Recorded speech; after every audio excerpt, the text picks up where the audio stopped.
হ্যাঁ, আমাদের পাড়ারই মেয়ে, বাচ্চা মেয়ে। কালকের বিকেল থেকে এনাকে খুঁজে পাওয়া যাচ্ছিল না।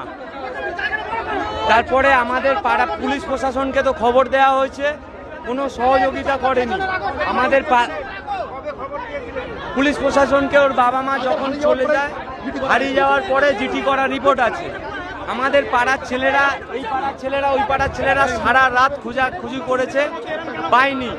রাত্রির বেলা থেকে সন্দেহ হয়েছে, সকালে গিয়েছে ভিডিও ফুটেজ দেখে, দোকানের ক্যামেরার ফুটেজ দেখে আমরা দুজন ছেলেকে সন্দেহ করেছি। তাদেরকে তোলার পরে আমরা সবাই মিলে গিয়ে, ক্যাম্পের পুলিশ গেছে, কোনো পুলিশ আসেনি। এছাড়া এই বডিটা আমাদের পাড়ার ছেলেরা উদ্ধার করলো।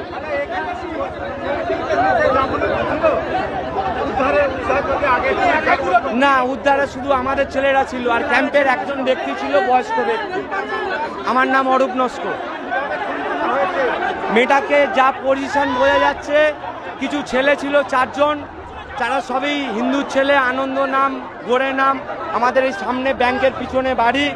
ওরা সম্ভবত পোস্টমর্টম না করলে জানা যাবে না, তবে ওরা মেয়েটাকে নৃশংসভাবে রেপ করতে পারে, করে ওরা পাশবিক অত্যাচার করে মেরেছে। আর আসামিগুলোকে ছাড়িয়ে নিয়ে চলে গেছে শান্তনু মণ্ডল বলে আর একজন ছেলে। আর এই আছে, এই জোবানো ছিল জলে। এখনো এই এভিডেন্সটা এখানে পড়ে আছে।